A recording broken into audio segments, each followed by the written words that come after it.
함께 성경 읽도록 하겠습니다. 오늘 함께 읽을 말씀은 누가복음 8장 26절에서 39절 말씀입니다. 제가 가진 성경책으로는 신약 103쪽에 있습니다.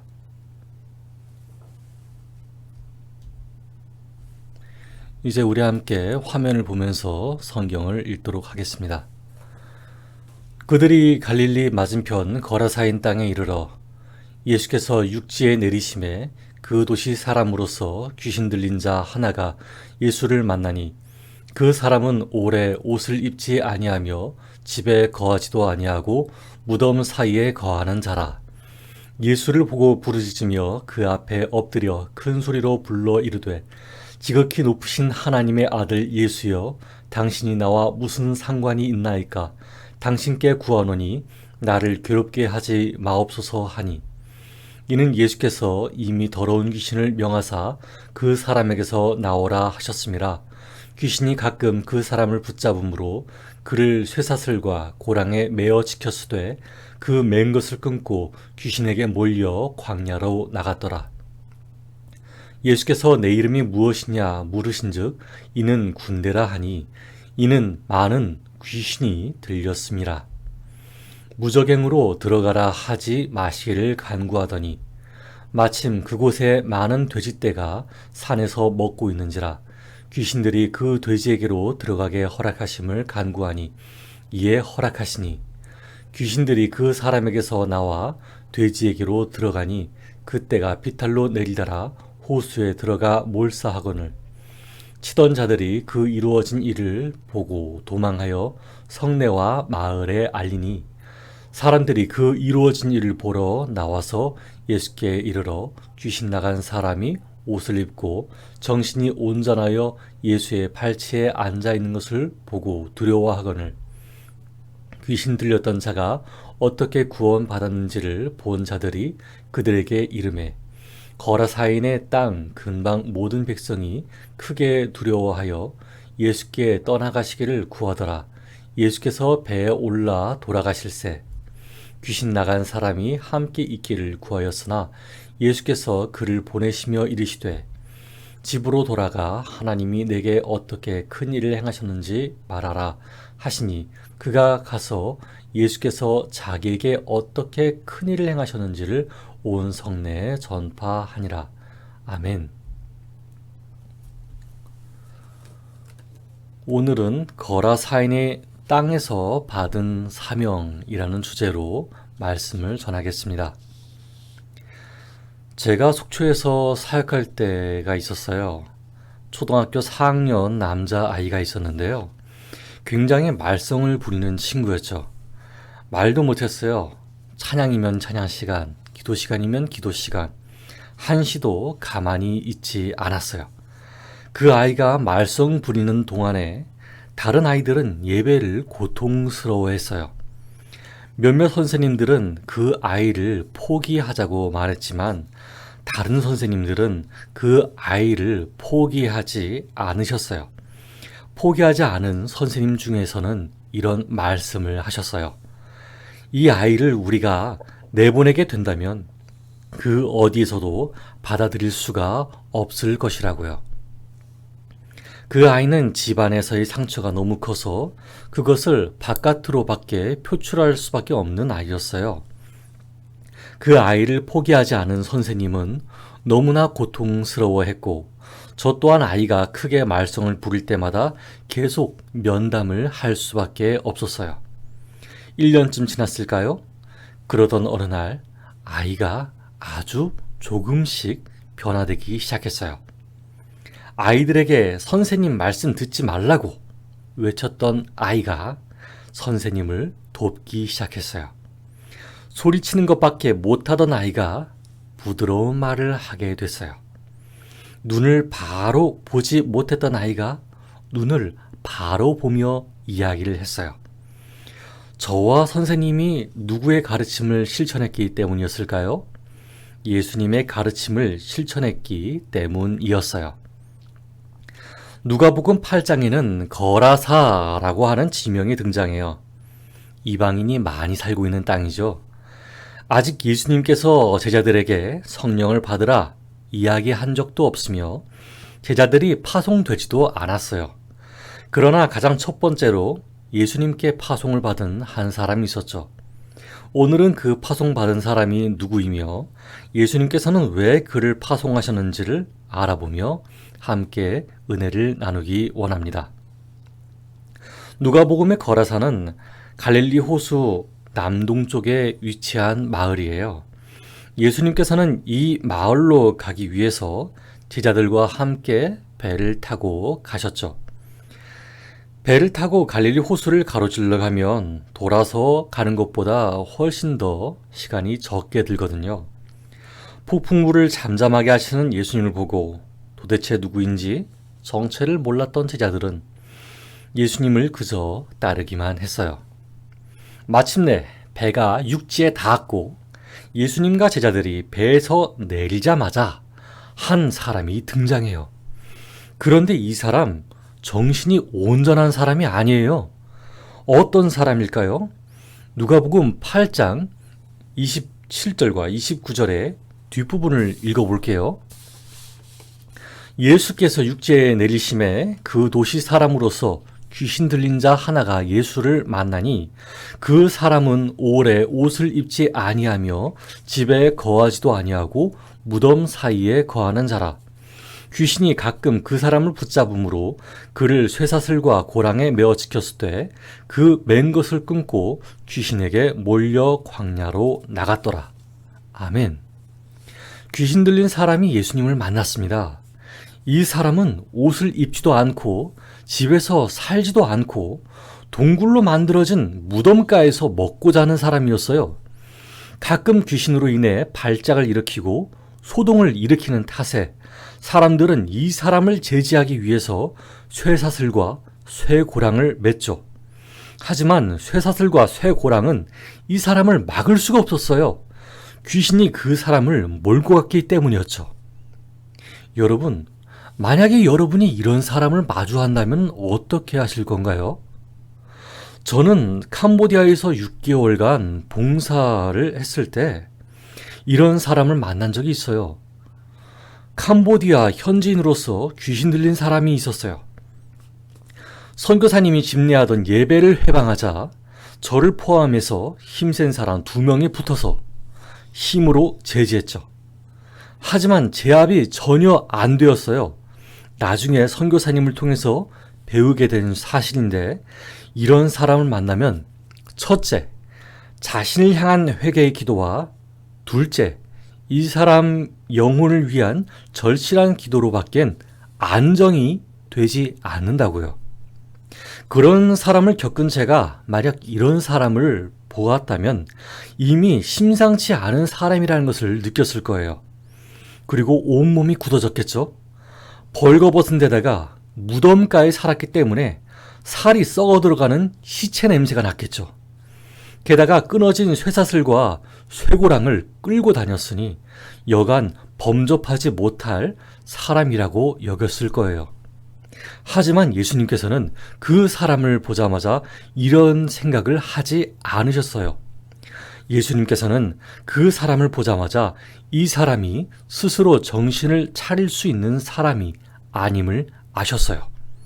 스스로 예수님에 대한 믿음을 가지거나 간청할 상황이 아님을 아셨어요. 심지어 이곳은 예수님께서 아직 활동하지 않은 땅, 거라사였거든요. 여러분, 우리 주변에는 스스로 의지를 가질 수 있는 사람이 있는 반면 스스로 의지를 가질 수 없는 사람도 존재해요. 여러분이 아시는 것보다 더 많고 더 다양해요. 제가 10대 때에는 그 사람이 아주 극소수인 줄만 알았어요. 하지만 살아보니까 너무나 많더라고요. 이런 사람들은 예수님께서 어떻게 하실까요? 찾아오세요. 그리고 우리 예수 믿는 사람들은 어떻게 해야 할까요? 그런 사람에게 예수님이 찾아오시도록 그를 변화시켜 주시도록 기도해야 하지 않을까요? 예수님께서는 귀신 들린 사람에게 명령하셨어요. 더러운 귀신아, 그 사람에게서 나오너라. 그 사람에게 붙은 귀신이 말했어요. 28절을 읽어보겠습니다. 시작.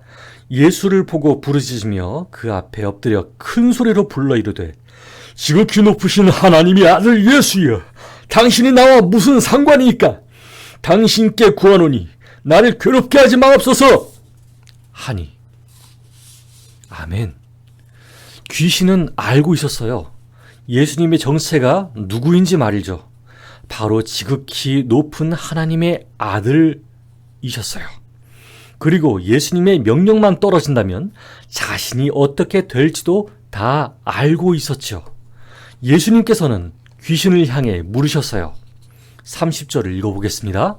시작. 예수께서 내 이름이 무엇이냐 물으신즉 이르되 군대라 하니 이는 많은 귀신이 들렸음이라. 아멘. 이 귀신 이름이 군대라고 해요. 군대, 얼마나 많은 귀신이 들었길래 군대라고 할까요? 예수님 당시 군대라고 표현된 단어는 라틴어에서 유래한 레기온이에요.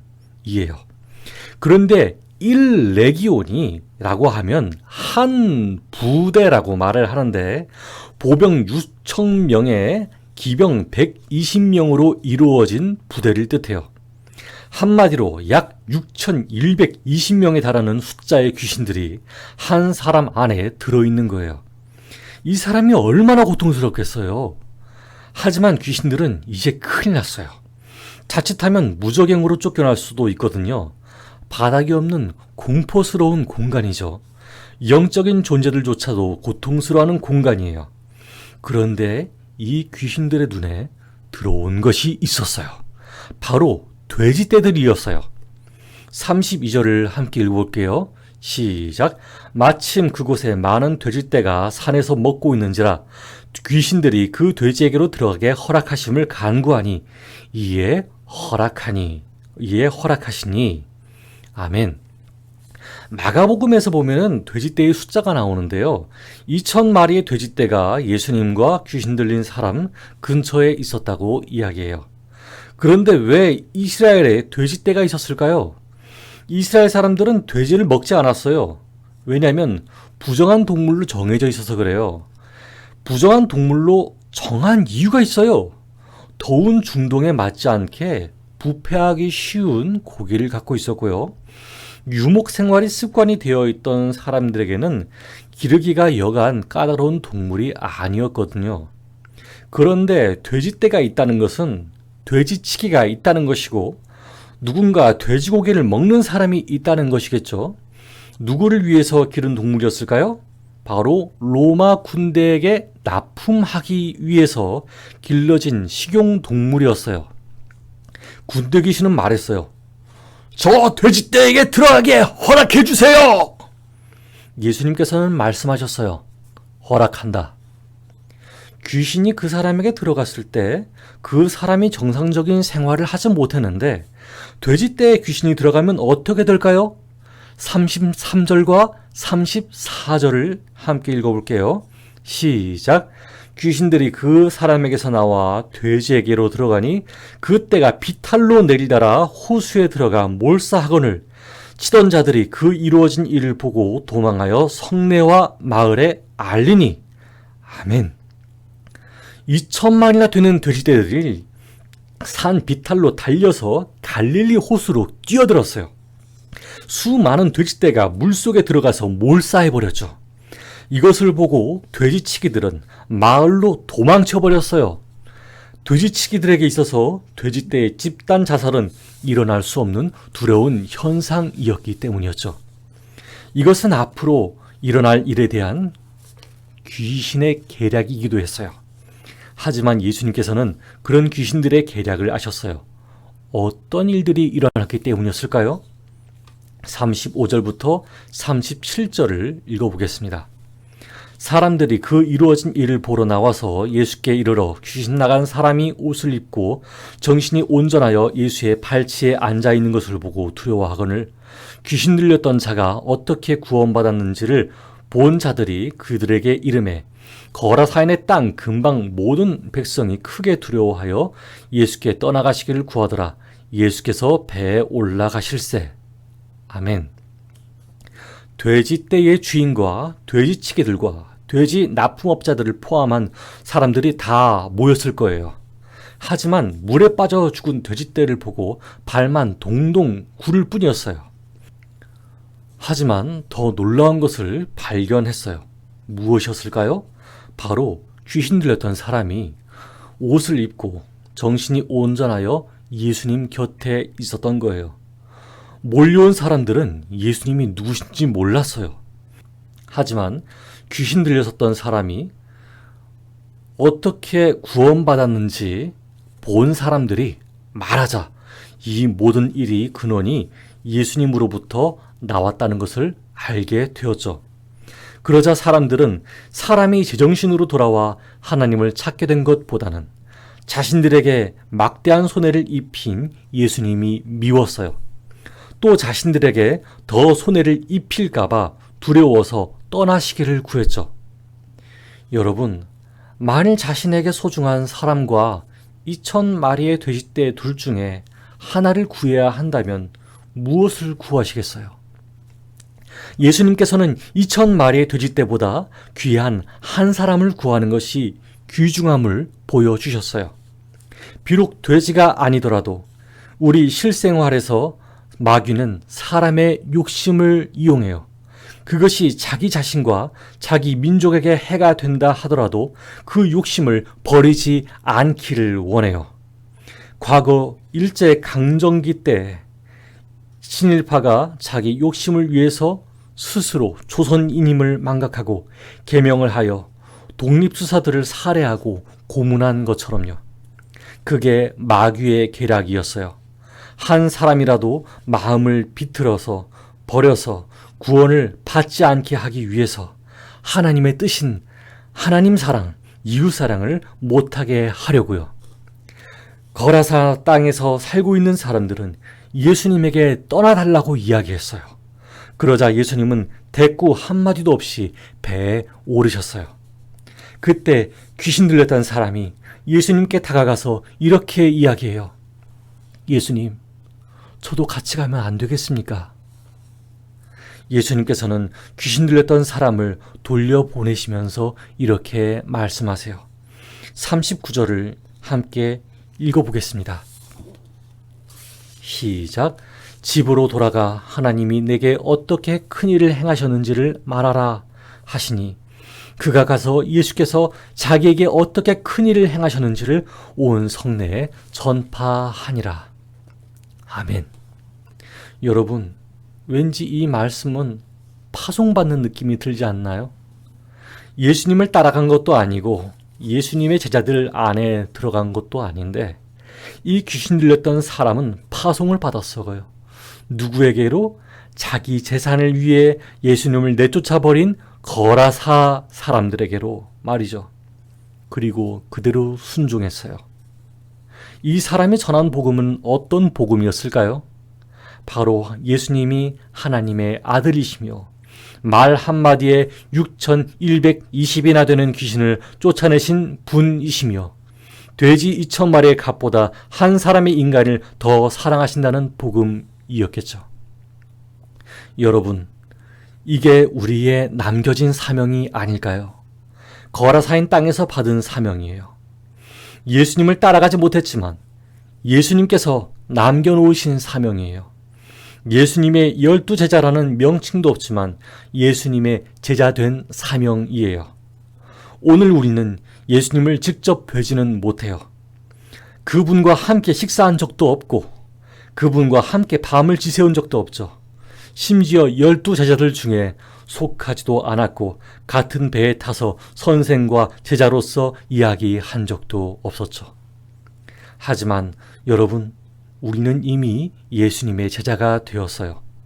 오늘 우리가 받은 말씀을 가지고 사람보다 돈을 중요시하는 이 땅에서 말이죠.